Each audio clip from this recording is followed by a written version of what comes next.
Hey, hey, you're listening to the Resilient by Design podcast. Hi again, it's Vera, and I'm filling in for Rebecca as she's taking some well-deserved time for R&R and to enjoy the holidays with her family. We really wanted to end the year off right by bringing you a special episode from this past year. 2021 was filled with amazing guests that brought forth their best advice, insights on business, process, and really just life in general, and how to handle that. And so today, we're rebroadcasting the most listened to episode of the year. Drum roll, please. Our most listened to podcast episode is number 71 with the talented Karin Bennett of Karin Bennett Designs.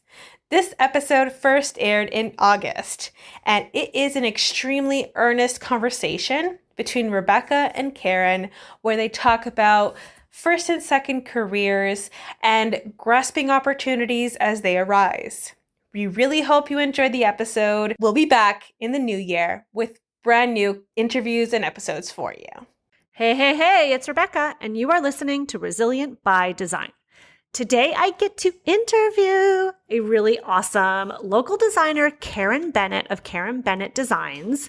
You probably know her from her work with the Property Brothers, but she is a lovely local designer here, and she is growing a very strong team.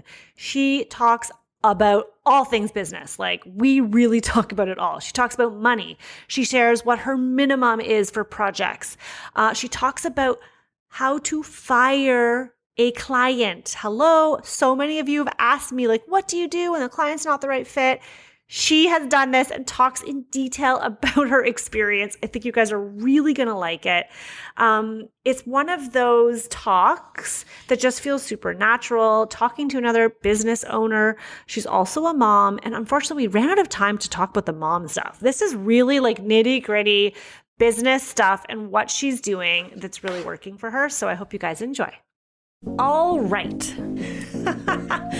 I'm Rebecca Hay, and I've built a successful interior design business by trial and error, podcasts, online courses, and so many freaking books.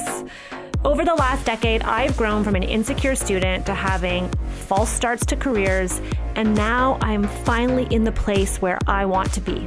Throughout my journey, it's been pretty obvious that I'm passionate about business and helping other entrepreneurs do the same. Each week, I'll share tangible takeaways from my own experience and the experiences of other badass women to help you build your confidence and change your business. Hey, Karin, welcome to the podcast. Thanks for having me. I'm really excited to have you. I mean, we've been following each other's journey for a while now, several years.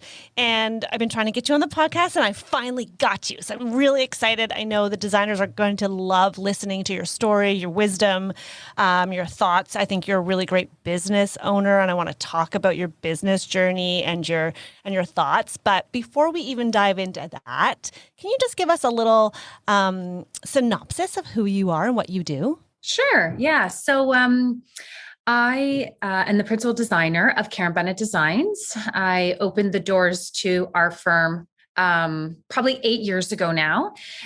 Previously to that, I was actually a massage therapist. I worked in a medical clinic. I did not know that. Yeah. So for like 12 or 13 years.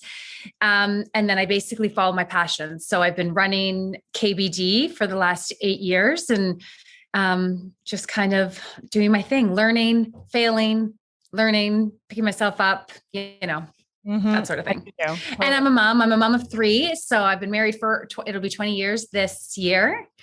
And I'm sorry. How is that even possible? You're so young. How could you have been, did you get married really? Like, were you a baby when you got married? I did get married young actually, but, I got married at 24 and I'm 44. So not that young, but kind of young in today's standard. Yeah, I think so. Yeah. So I have like a son going to university, which is crazy. And then I have twins that are going into grade 11. So we got married, had 3 kids in like 2 years and that's it. Wow, it's awesome. Oh my gosh. Okay, so we can definitely touch on that too, because growing a business while being a parent is not exactly always easy. I know I have two little kids. You have three, and you're like way ahead of me on the parenting game. So I'm super curious to hear your experience.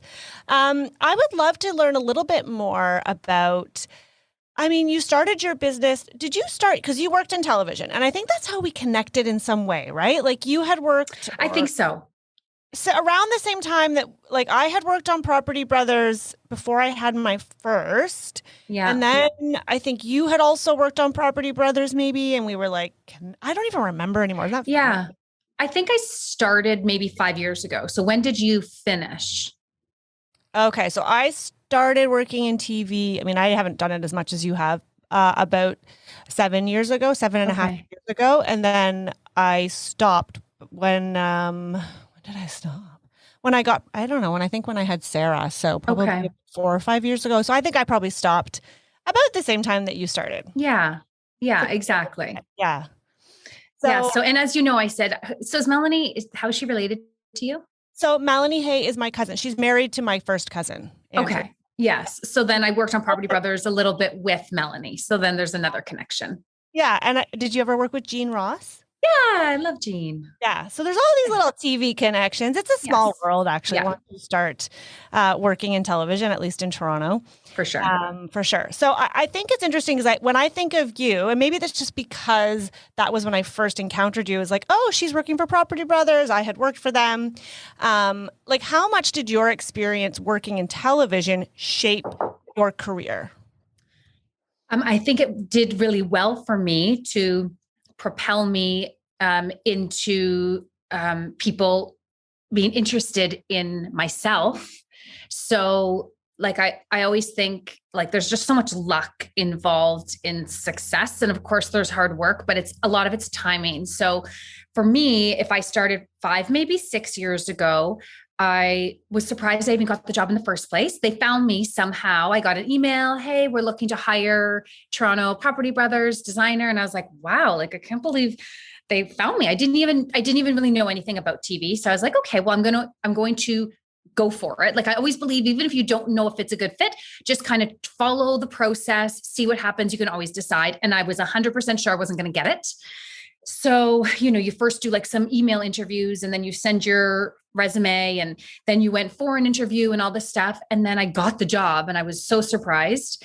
So that's what kind of started. And I think it really helped me for 2 reasons. Number one, it was when like I had started my Instagram account and was trying to do better on social media, and people really like the fact that you're working on a hit TV show. Property Brothers is huge, and people enjoy that. So I think they were interested in me, which helped me like social media and get more like eyes on KBD.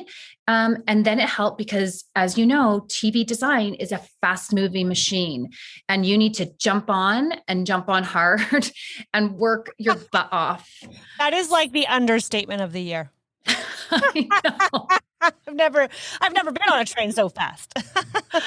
And it's unforgiving in a way. Like the brothers are amazing and the whole like production team and everything are amazing, but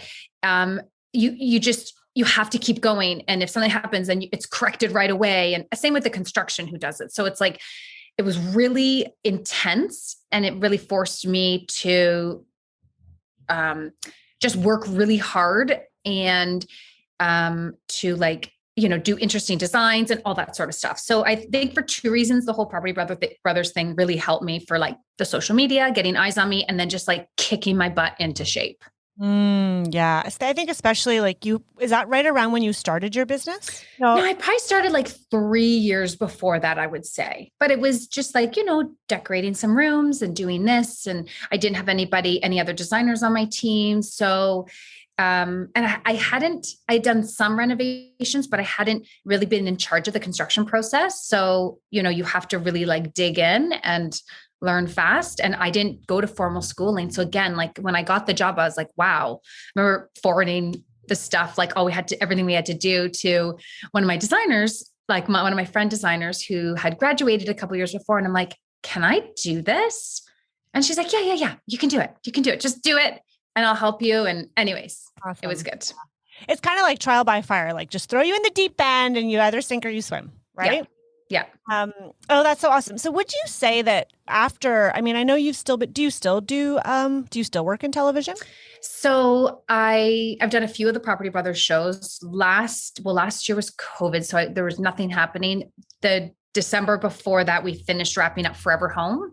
So I did do that. I kind of said like I wasn't going to do it unless I was going to be on the show, not just designing behind the scenes, because as you said, it's so much work. So on that season, we were able to be on the show. So I felt like I got a little bit more recognition maybe. So that was good. So I'm still doing it, but I would say like if I'm maybe not on the show, on physically on the show a little bit, I don't think I'll do it because it's a lot of work. Yeah, yeah, totally. Would you say that are there any takeaways that you have implemented in your own business that you learned from working in television? Or are there any takeaways that you're like, I'm not going to do that? I mean, obviously the real world does not move as fast, so that factors in. But is there anything that you would say you've taken into your business? I would say one of the important things is because it's such a fast moving machine, you can't be so particular on every item that you're selecting when designing a room.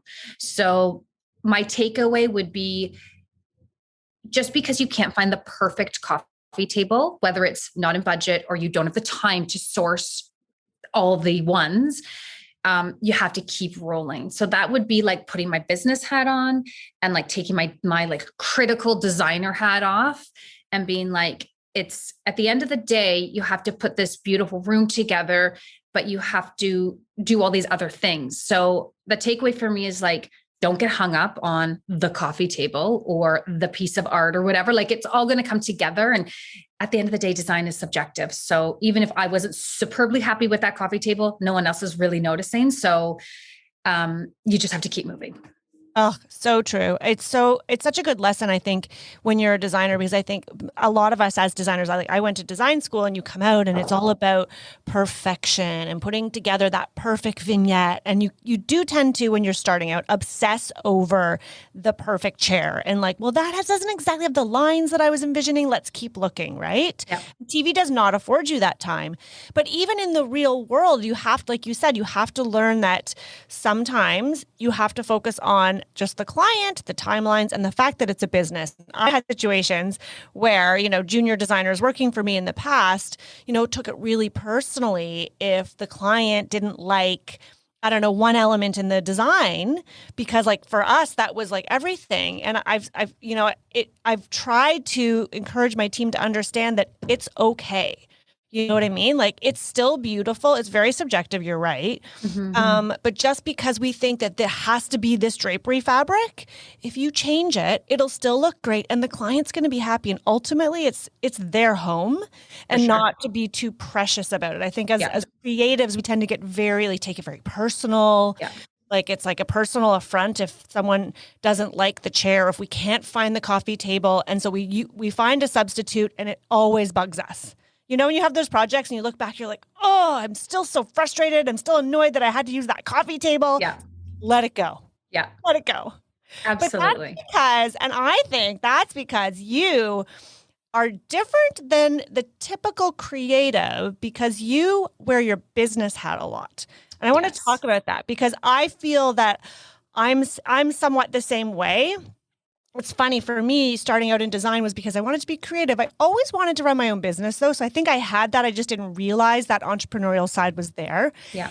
And then once I started doing the design, it was really, really great. But then I realized that my passion for running and growing the business actually far outweighed my passion for design. Doesn't mean I'm not passionate about design, but I didn't realize that I would become so obsessed with business. I feel like, correct me if I'm wrong, but I feel like you're kind of similar in that sense. I'm very similar. So same sort of thing. I went into interior design because I love doing it. It was truly my passion. There was nothing else I could think of that I wanted to do. So this is my second career. Like I said, I was a massage therapist and my body was getting a little tired. So I thought, what am I going to do? And I had asked friends and family and everyone's like, well, I think you just got to do like interior design because that's what you love and that's what you're good at. So it was like a slow climb to get there. But though I actually did own my own business before, it was totally different. So I really just want to do the interior design. And then what happens as an entrepreneur? You fail and you fail and you fail and you fail.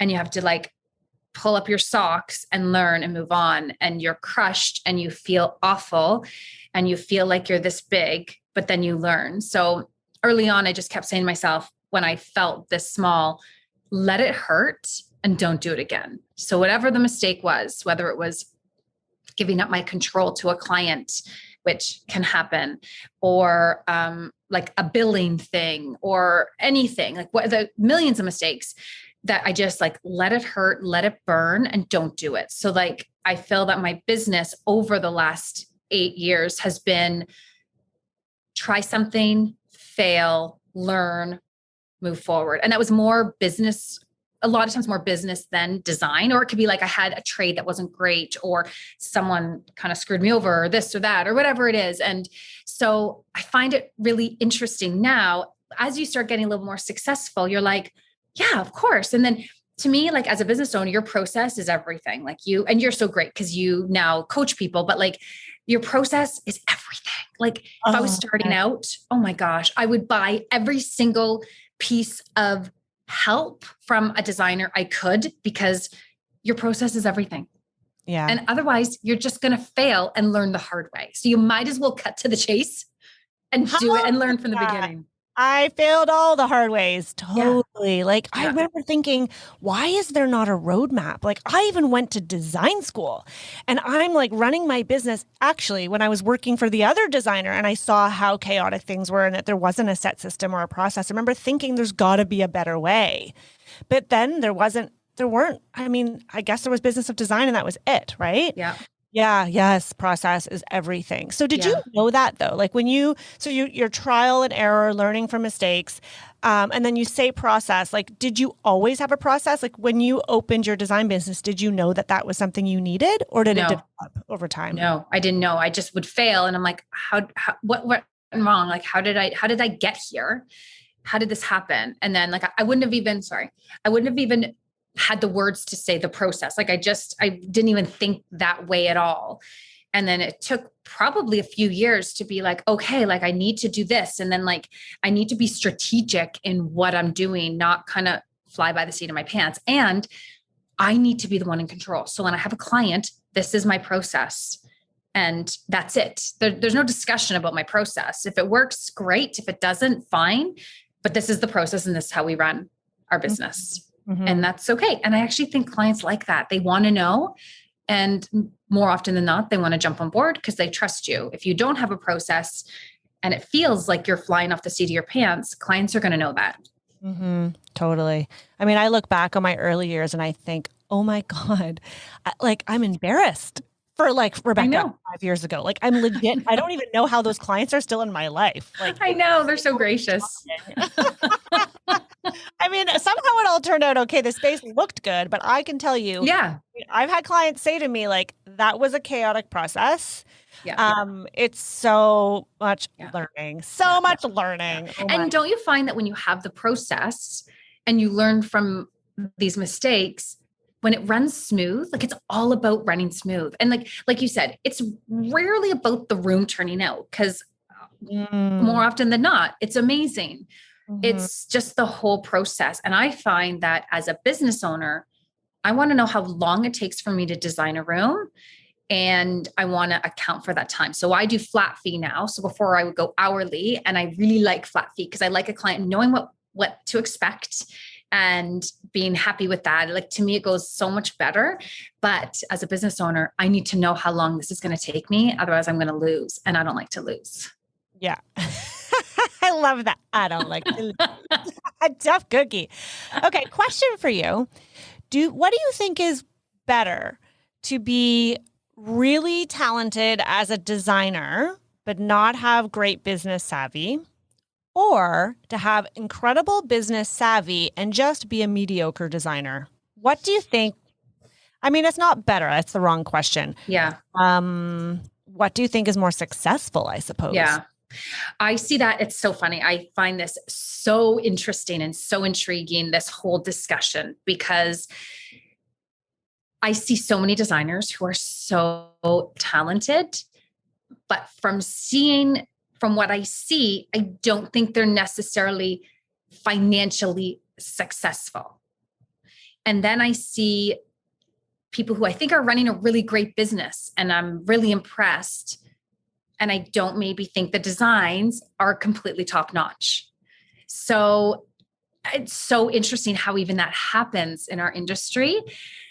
I think that, I mean, I think, I don't know, if you're 100% just a creative, then maybe the designs are everything and that's what matters. Like for me, it's a business and I love our clients and I love running KBD.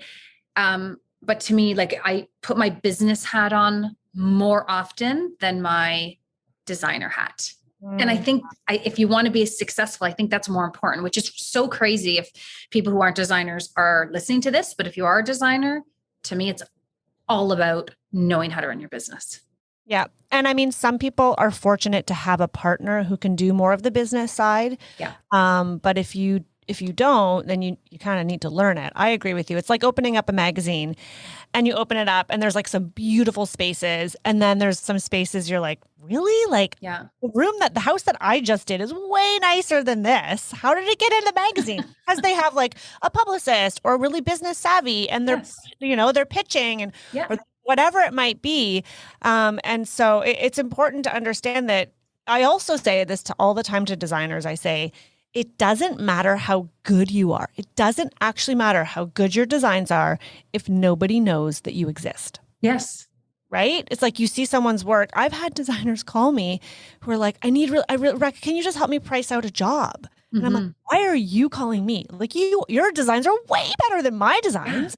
And then I hear what they're going to charge. I'm like, holy girl. Yeah. How are you only charging that? You are worth so much more money. For sure. Yeah. And it's just understanding our worth and having that business savvy. Yes, 100%.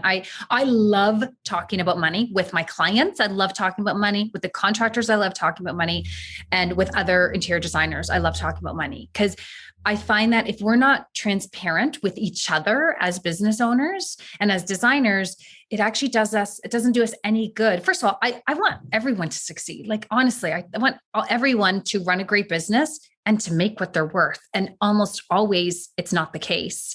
And if we don't talk about it, then like, I just feel like you're going to learn from being transparent. I don't know. I never think that you're showing too many of your cards. I just don't. I think that there should be like an understanding in the industry. And then when you have that one interior designer who's actually really good and charging really little, it kind of undermines everybody else too. Totally. So how do you charge, Ms. Transparent? Like, how do you? Yeah. So is your flat fee for everything, or is your flat fee just for design and then a separate project management? Like, how do you structure your fees? Yeah. So this is all, again, trial and error. Plus I love Kimberly Seldon and Business of Design, all that stuff. So it's also that. And then it's I have lots of really good friends in the interior design industry. So talking to them. So I do flat fee now. It's just a flat fee for the whole project. I base it on an hourly rate. And I know how long things take me. So I'm actually really good. I'm not good at a lot of things, but I'm really good at calculating the time it takes me. So I have 3 designers that work with me and myself. So we all know what our hours are on each project. We might have 5 or 6 projects going at the same time, but at the end of each project, I know how long everything takes us. And I also know how long each process takes us. And then I go back to the price I quoted and see if I did well each time. And so the next time, you know how to accurately charge. That's right. Yeah. So like, just for instance, just 2 jobs that I quoted on about a month ago. People are funny when you quote a job. They never just email you to say you didn't get the job. You just don't hear from them again. Totally. Yes. Thank you. It's not just me. I'm like, they just ghost you. It's not like, oh, thank you. Yeah, they just ghost you. In the time, like we've decided to go the route. That's fine. I won't take it personally, but don't disappear. Never. No. Yeah. Yeah. So 2 I quoted, it was a big both were big projects. My number was high and I didn't hear from them. And you know what? I'm okay. I'm totally okay with it. Do I wish I got the jobs? Totally. But I don't know who they went with. It doesn't even matter, but I stick by my price because I'm not going to lose. I know what my profit margin I want it to be. I know how long things take. So if someone's hourly rate, if they're basing their quote on a lesser hourly rate, well, I stand by my hourly rate. I know when my value is there and I know how long things take. Because I do it on every single project. I'm very clear on how long things take. I think that's a really great point because it's not something that I'm good at. I do not like talking about money. I don't like talking about money. Do not like talking about money, but I see the value of flat rate. So we do flat rate too, because then I get talking about money over with at the beginning. So for me, it works because I have the awkward conversation and then I no longer am having this back and forth where I have to justify my hours, where I'm chasing a client for money, like we collect our fees up front. So that has helped me because I know a lot of designers listening are probably like, well, good for Karin because she likes to talk about money. But most designers, I would say, do not feel comfortable talking about money. I don't know what it is. It might be a female thing, it might be a creative thing, but that's been my experience talking to designers. Now, don't get me wrong. When I didn't do flat fee and I was sending out my monthly invoices, and if there was questions on it, which every client has a right to question, I would get very offended. I would try not to be offended in my email or a conversation, but deep down, I'd be like, do you know I don't actually charge for all this time? Like there's not one project where I've ever actually charged for all of my minutes, like not one. So I found it so offensive. And my husband would always say to me, like, you shouldn't be offended. Like people are allowed to ask the time and so on and so forth. So yeah, like it's not that I would be offended when the client would ask me, but I like talking about the money up front and like you. So I base my fees on flat fee and I collect 50% up front as a retainer. So I may not even get to your project for 1, 2, 3, 4 months. I collect 50% right away just to get into the schedule. And then after the design presentation, I collect 40%. So I have 90% of my money when probably only 50% of the work is done, because we all know that the first part of the first half of the project is always the most fun. And then that like last half, other than that last day is fun, that last half is hard. So I collect a lot of that money up front. And the reason I do that, and I believe this is a good strategic reason, is because in the beginning of a project, clients like to give you their money. They're excited. And at the end, they don't, because everyone always overspends what they initially budgeted for. So I find that if I only have to collect 10% in the end, people are so much happier. So when do you collect that 10%?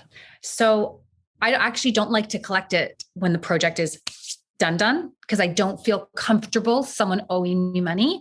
So I collect it at like the furniture delivery. So the major furniture delivery, and I call it major furniture delivery because now with COVID, sometimes we have 2, 3 deliveries, not just like one perfect delivery wrapped up in a bow. Doesn't that just suck? We're doing that right now. And it's like a complete reminder of why I don't do this. Like we had the drapery installed and other clients like, well, that Roman, like it feels really like, you think it's too wide? I'm like, no, the lighting hasn't arrived yet. Wait till the light comes. Like it's going to look amazing. I'm like, oh my God, this used to be my life where I had to like justify everything that was getting installed because they couldn't see the picture. Yes. Damn you, COVID. Yes. I know. It's all like kind of bits and pieces. So at the major furniture delivery is when I collect the last 10%. So while if a client said to me, I really don't feel comfortable giving this 10%, like I probably would hold off, but no one's ever said that. Like I feel like trust is there and so I always collect that 10%. And then usually there's still like a couple weeks of the job to do and we finish up and it's all good. So I know I'm never, ever gonna screw someone over. Sorry, I don't know a better term for that, but like, I know I'm never gonna take more than my share, but I always worry as a business owner that someone's just gonna like walk away with the last 10%. Yeah, no, that's fair. And I've seen clients do that to contractors actually. For sure. Really sad. Yeah. The other thing I do, and a lot of people don't do this, which again, I've actually always done this, and I'm surprised that more people don't do it, is I collect 100% of all orders up front. I'm just getting my water. I'm still here. Tell us about that because I've been debating that. I collect 75%.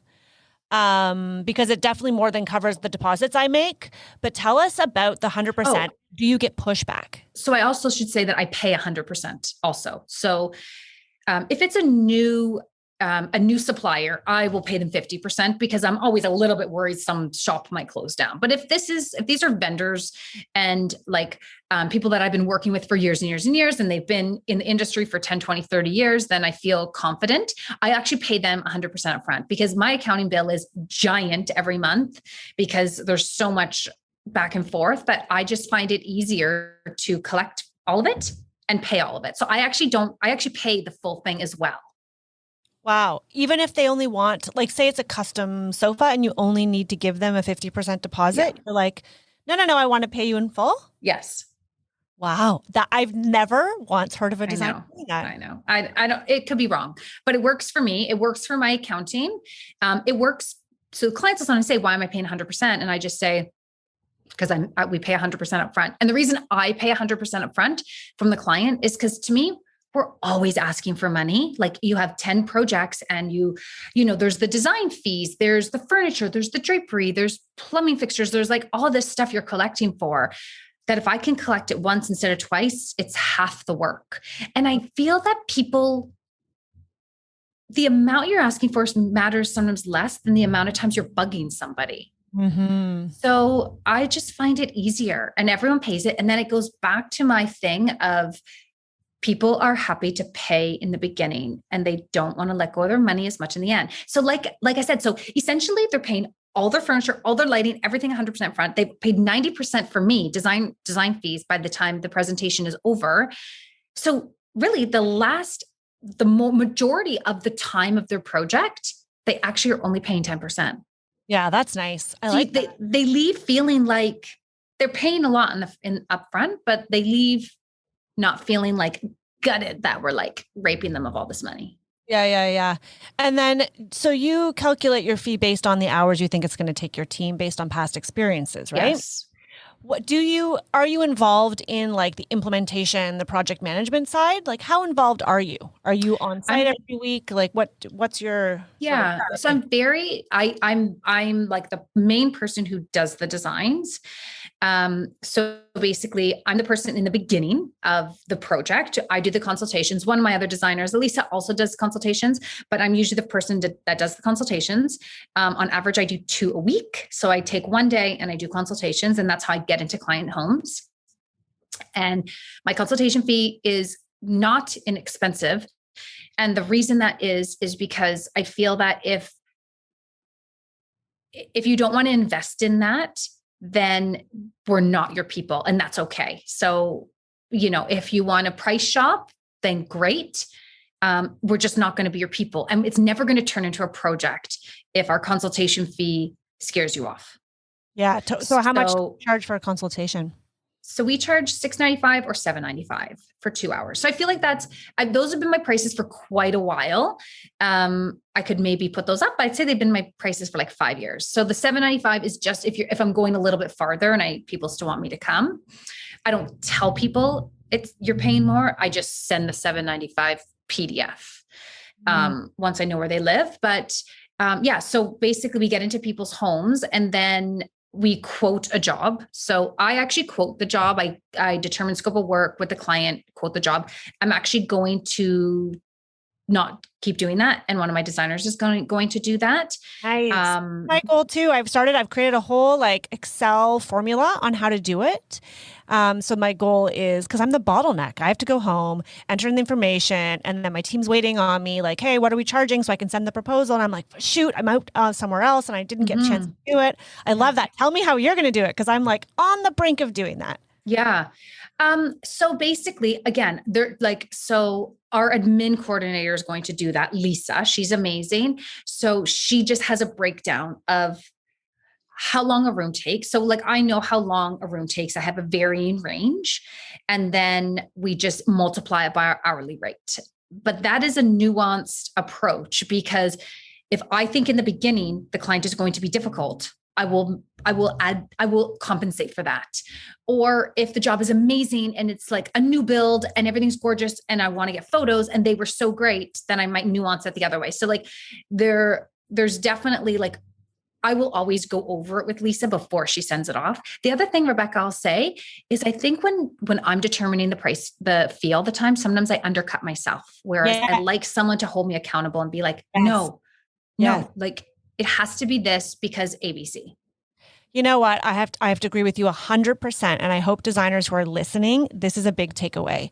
When I had an operations manager join my team a few years ago, and I don't remember if I was calculating a design fee or a markup or something. And she was like, just let me do this. You're not charging enough money. Yep. How can you run your business with this small profit margin? And I was like, well, and like, they're so nice. And like, I don't think it's going to be that hard. And like, da, da, da, da. And so she just started doing it without me seeing. And she was like marking the products up what she thought was worth it. Yeah. And I'm like, they paid that? Oh my God, how much we marked it up? And it was like so much better to remove me from the emotion. Yeah. I have the emotion. I've met the person. I want everyone to like me. Like I want to make sure everything's copacetic. And she's just doing for her, it's just numbers, right? Yeah, for sure. And I think what's really wonderful about having an admin coordinator or an assistant, or you make up an email address from like Frank at Rebecca Hay Designs, and he does your accounting if you're a solo and just starting. I never did this, but I know designers who have done this, and it's brilliant. Yeah. It gives you a separation when it comes to the money with the client. Yeah. Then you get to be the hero. So if the client is like really unhappy about something and the admin can't sort it out, then you can come in and you can decide how you want to take it. When you're like the front line of defense, there's like no one backing you up. Mm-hmm. Yeah. Yeah. Yeah. I like the way you put that. Exactly. Totally. Okay. So that's really great. That does often involve some finesse because no two projects are the same, like you say. Sure. Right? You might be doing a new build with this one person in Burlington and a new build in Oakville, and there's similar square footage, but like one client seems to be like so easy peasy, like we just want you to pick it. And the other client's like, I have these really specific ideas about how I want the fireplace. And I'm thinking, and you're like, oh my God, you're going to be more work. Sometimes you have to make that call, right? Yes. Absolutely. Yeah. So I feel that that's a good job. As a business owner, I think there are good jobs that we can give off to people. And I always joke that like, as a business owner, I'm like good at, or like a designer, I'm good at like 3 or 4 things. And then everything else someone supports me on. And I think a huge takeaway is to be a business owner of any business. You don't have to be good at everything, and you just do what you like and what you're good at. Because do both. But if you don't like it or good at it, then don't do it at all. Right. So like you have to like it and be good at it. It has to come naturally and easily to you, and then hire the rest. So for that, because I've been taking so much time quoting jobs, and like I said, like, I don't know, half the time you don't get them, more than half, maybe. Like, I don't even know. 2 consultations a week. When you said that, I was like, I had a heart palpitation. I'm like, that sounds like a nightmare. I'm like, I tell Vera, I'm like, no more than 2 consultations a month. I know. We do a lot. I can't, like, I don't want to. And I'm booking, but also like my capacity, maybe you have a greater capacity to take on work. But I only want to have like so many jobs at a certain size. And if we get too many jobs and I can't service them the way I want. I'm also trying to do this podcast, coaching, all the other things too. Yeah. But that like 2 consultations a week makes me like anxious. But we don't always take those clients on, right? So we always say like, we're happy to come into anybody's home, but we have like a project minimum that we go with. And if it doesn't work, it doesn't work. And so, we don't just take on, like, if I get there and they're like, oh, can you like style my living room and like help me pick out a dining room table? I'm like, oh my gosh, no, like absolutely not. Do you pre-qualify those people on the telephone, or do you just have them book the consult and you go to their house? So Lisa, our admin coordinator, like pre-qualifies them. So she lets them know what our project minimum is, because what I don't want to do is go there and they want me to style their living room and find a dining room table. I don't want them, after they invested in the consultation, to be like, no, I'm not taking you on as a client. So we're just very transparent, and this is the consultation fee. This is to get anywhere, with us. Like, everyone does that. And a lot of times it doesn't go anywhere and people just need some help, and that's great. And sometimes it does, but we have this project minimum, and that's the way it is. So, what was I going to say? If she tells them the project minimum and they're like, well, we don't have that much money, but we still want Karin to come to our house. So she's like, no problem. And she books you in. Yeah. And I also say to people, so we have a project minimum of $10,000 design fees. Okay. That's actually, so that's just the fee, not the actual total budget for all the things. For sure. That's just the design fee. But to be honest, though that's too little for me. Like I probably really am more like at a $25,000 design fee minimum, because a $10,000 design fee minimum is too many projects. Like it's too many projects. We have four of us working here, full-time designers. So it's just too many projects for us. So, but the reason I have 10 and not 25 is because I don't want to negate the people who are starting out, because I know we can help them later. Right. So I don't love the $10,000 ones. And again, that's design fees.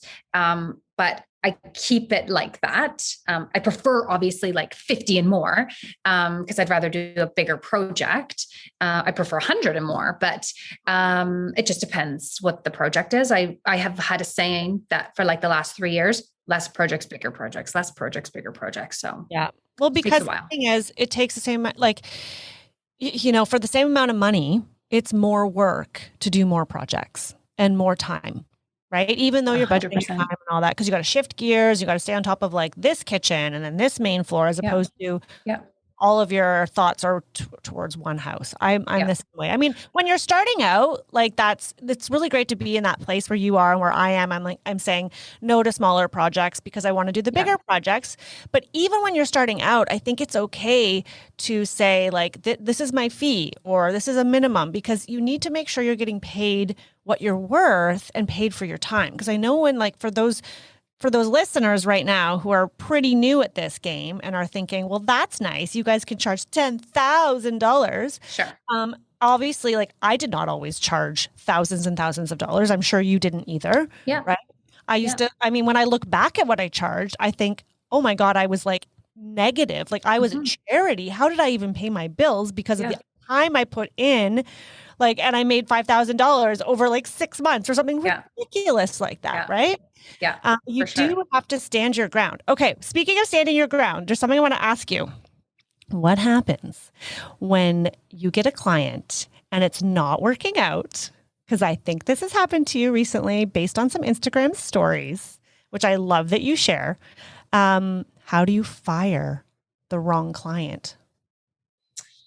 Yeah. Well, first of all, I 100% believe that you can fire a client. How do you know? I think we don't do it enough.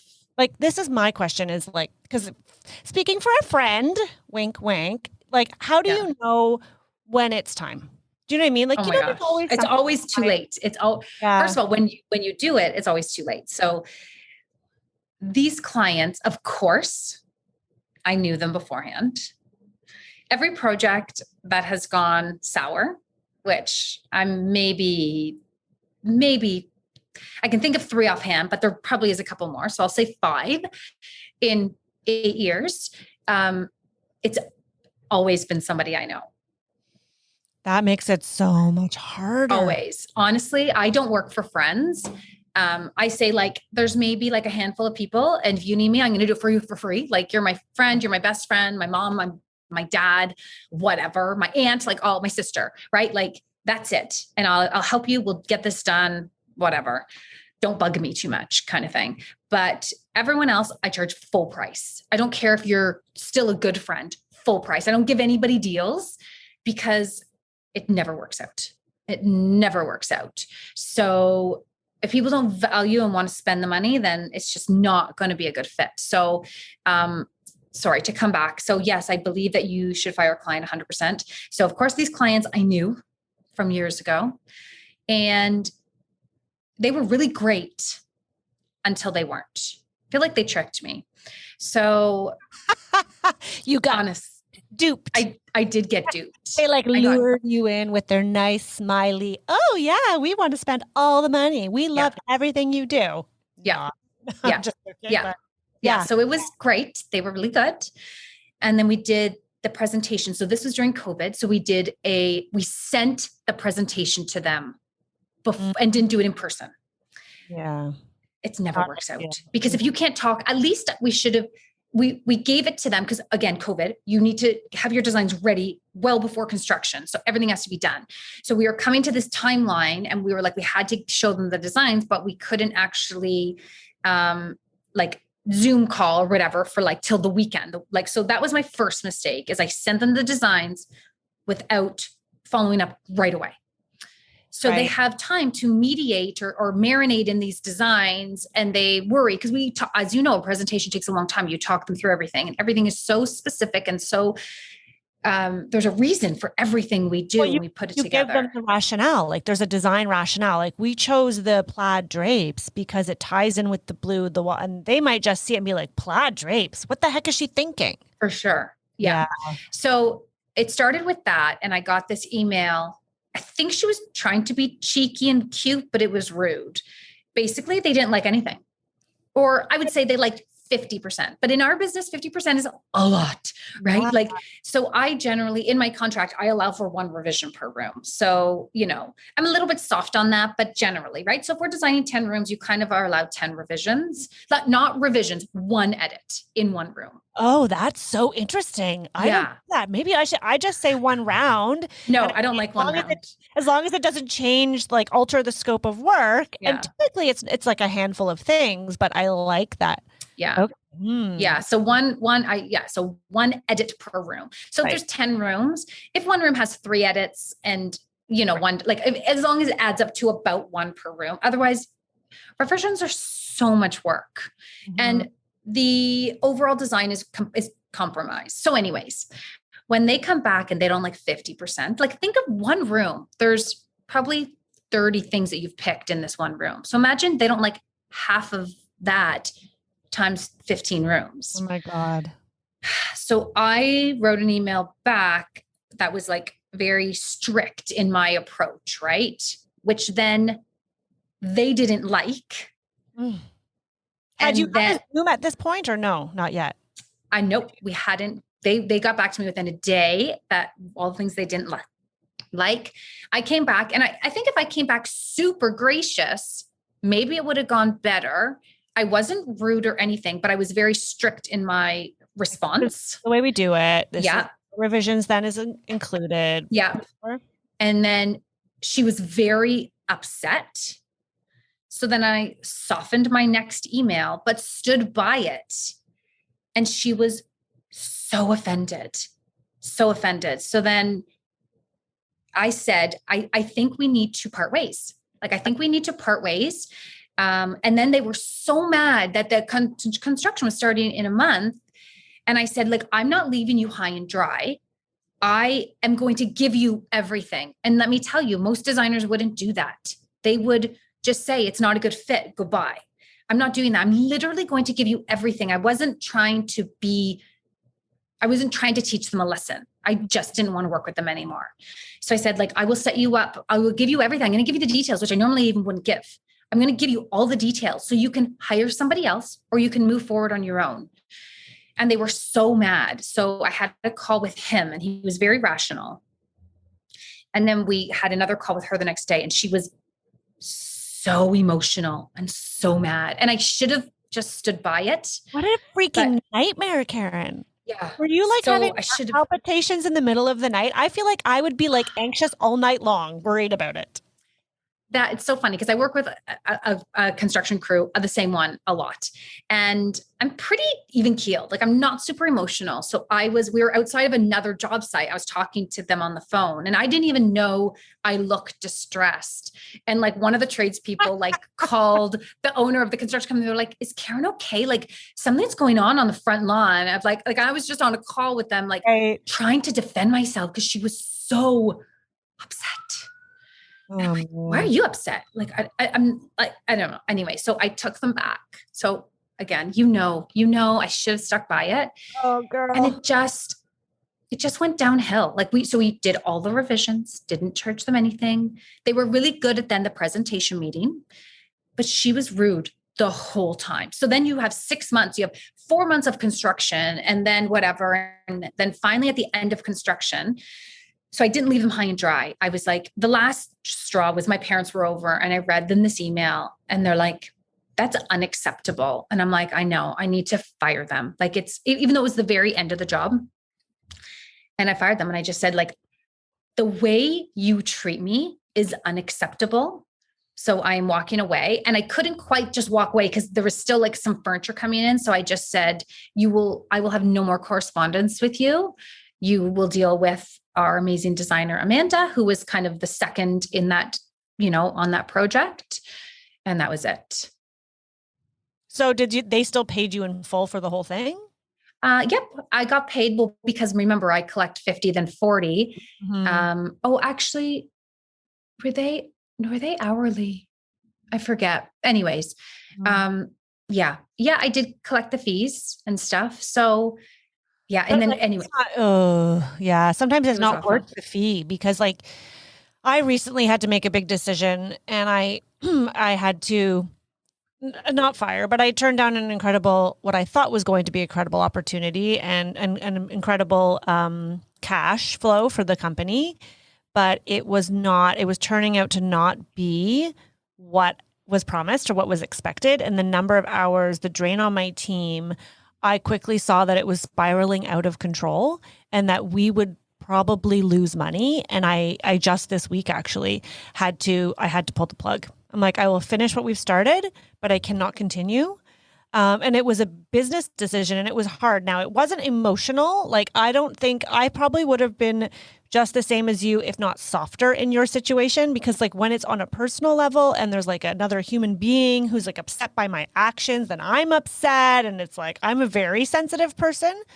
But good for you. I know a lot of designers ask that question. Like, how do you fire a client? Like, how do you tell them that it's not working out? And I think too, once you've collected their money, like, do you refund some of their money? Like it's such a tricky, the only thing I could say as my bit of advice to like designers listening is pre-qualifying your clients. In your case, like this was a different scenario because it was someone you knew, but now you've learned like, don't work with people I know, is so important. Like asking the right questions, trusting your freaking gut. Like I've had red flags that I've ignored so many times. And yet the project turned out fine. I mean, it looked great, but the experience for both parties was frustrating and unenjoyable. More time is usually put in than you expect if it's a difficult project or a difficult client.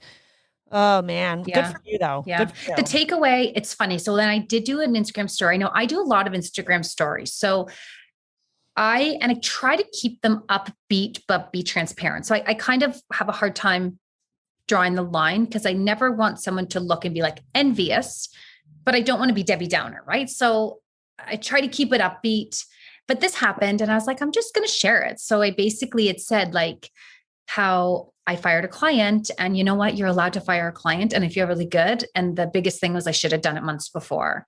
So many designers reached out. And clients are like, I'm so sorry you had to deal with that. And the designer's like, wow, like, how did that happen? Like, I really I only talked about it once. It was like literally 4 frames of a story.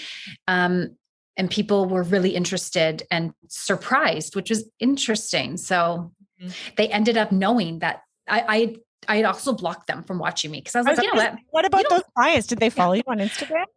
They did. And I blocked them when I fired them. I was like, no, you know what? You don't get to follow me. And I'm public. So you could open up another account if you really wanted to, but but one of the relatives saw it and recorded it and sent it to them. And then they sent me an email asking. Oh my God. And I actually denied it because he's a lawyer. And I was like, a big time lawyer. And even though I didn't use their names and I would never, I also would never, for anyone who knows them, I would never say who it was. I would never talk bad about someone's name. But to me, I'm like, I'm just talking about things in general that I'm allowed to do that. But it did scare me when they saw the video, they had it recorded and they asked. So I denied it because I was like, I just said it wasn't you, but they know it was them and it was them. So yeah, you were just like, there's another client. I fired another client at the exact same time. Holy shoot. Oh, girl, I'm so in awe. And you know what? The reason so many designers messaged you about that is because so many of us have been in that situation. For but sure. have not had the balls, to be quite frank, to pull the plug because so many reasons. There's so many reasons this happened. Sure. Like fear of failure, the fear of what are people going to think of me? I don't want to hurt someone else's feelings. Yeah. I want everyone to like me. Yeah. I won't get to finish the project and photograph it. Like there's so many excuses we give ourselves to keep ourselves in a bad situation when really we need to be paying attention to what is affecting our mental ability to do our job and live our life. And sometimes, unfortunately, some clients and some projects and maybe even some trades, we've all been in those situations where they drag us down and we have to be strong like Karin Bennett and say, no, I'm not going to take this anymore. Yeah.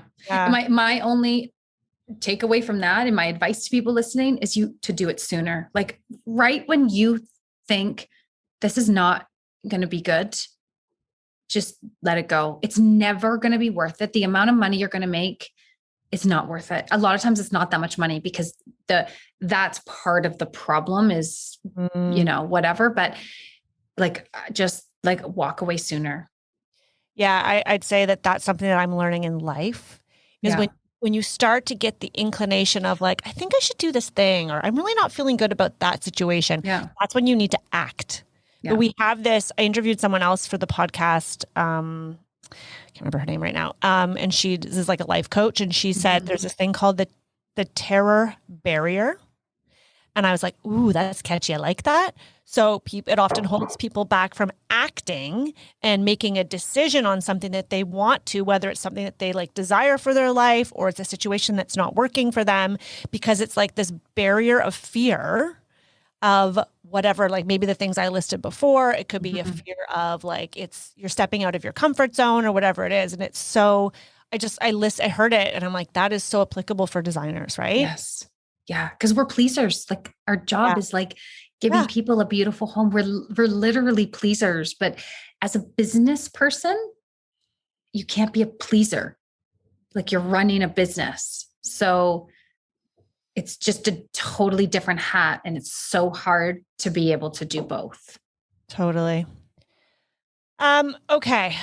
I know we're running out of time. So there's a couple things I still want to ask you. One, what does your organizational structure look like? You mentioned you have an administrative coordinator.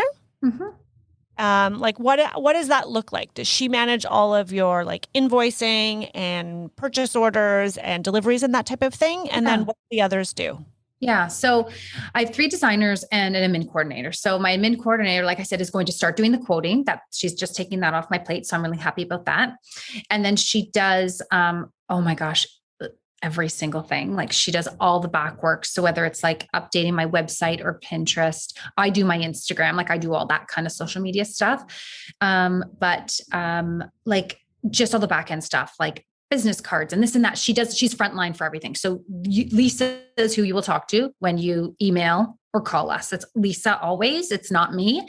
So she does all that stuff. So that's awesome. So that's what Lisa does. Then my 3 designers, one of them does our purchase orders. So I find it easier when a designer is doing the purchase orders because there's so many details because we do a lot of custom furnishings. There's so many details that you kind of have to be in the design to know it.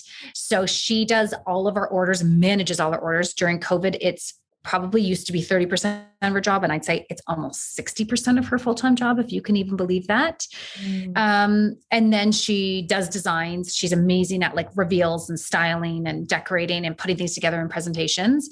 And then I have Amanda and Sarah who do more floor plans, kitchen designs, all that sort of stuff, measures, plumbing walkthroughs, electro walkthroughs, site stuff, whatever.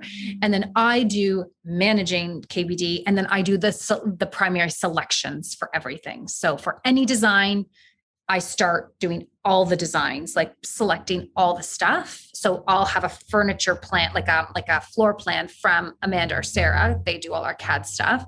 And then I'll know my measurements. So I'll start putting everything together. And then as a team, we work all together to put the presentation together. So, and again, kind of what you said about being offended, with a client not liking something, I would never, good advice, never ever be offended. If they don't like 50% of your your thing then maybe, but like if they just don't like something, it's all subjective. So it doesn't matter at all.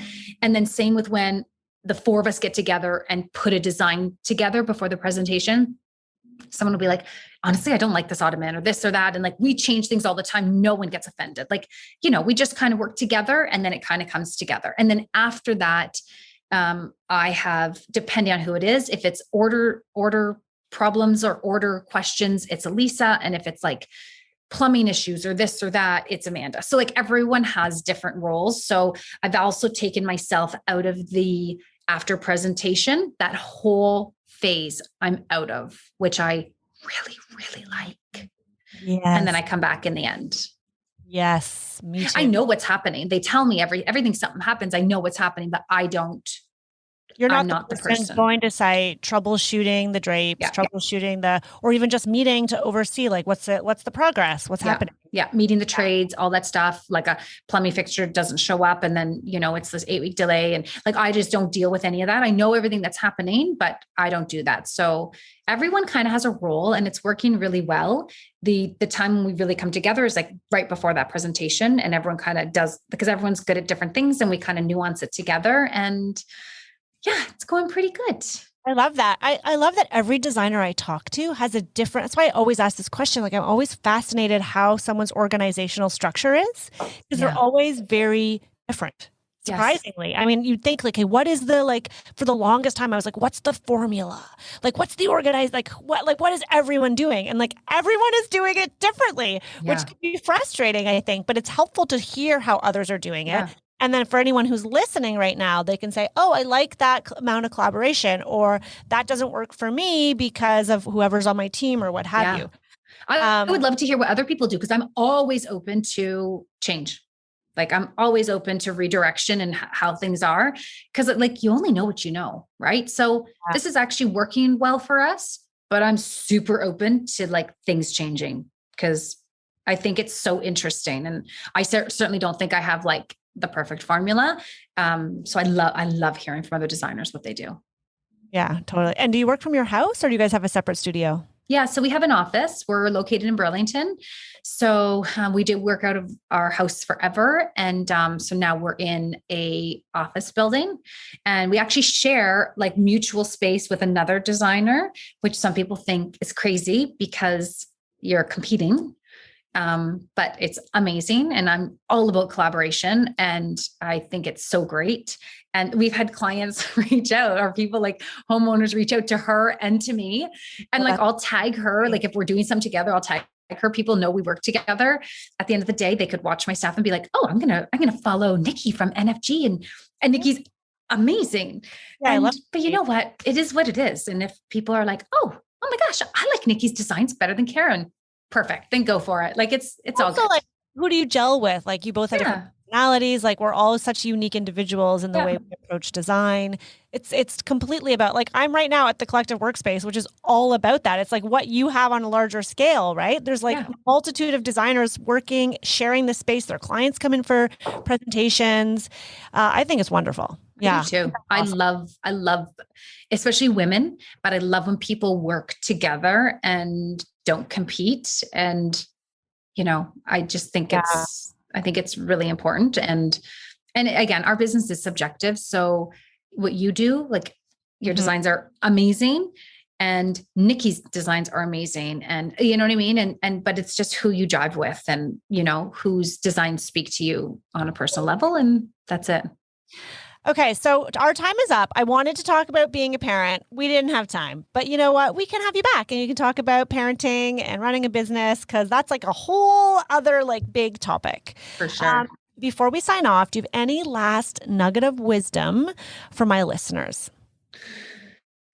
Oh, I think that at least the takeaway from today is like, go with your gut and have good process, because you're only about your process. And like I said, I would 100% be purchasing help from whether it's like getting someone's letter of agreement or having their process or doing whatever. Like, I think those are invaluable investments, for sure. And don't undervalue yourself. Like, even if you're starting, you said this, and I'll just like repeat that even if you're starting out, you're still allowed to charge a certain amount, and people still aren't allowed to walk all over you, and you're still allowed to have your process, and it's your process. So stick by it. Like, even if it's your first year. Yeah, totally. Yeah, for sure. And you know what? Just talk to other designers. That's how you start to understand what other people are charging, right? Yeah. Like, you've had this community of designers, my designer friends and gals, and now my community's expanded like to like the 10th degree.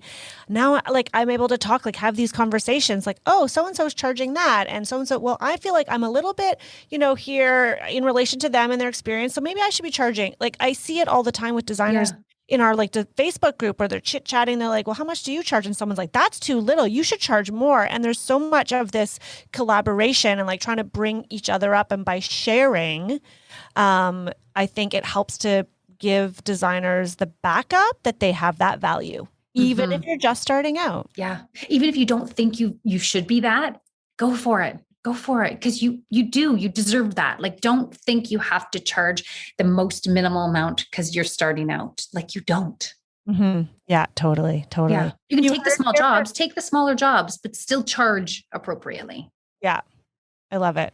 Yeah. Okay, girl. Can you let everybody know where they can find you if they want to go follow you on wherever you like them to follow you? Sure. I'm Karin Bennett Designs for everything. So whether it's Twitter, Instagram, website, whatever. I was lucky enough to get in early. So anything, just Karin Bennett Designs, one word, and that's it.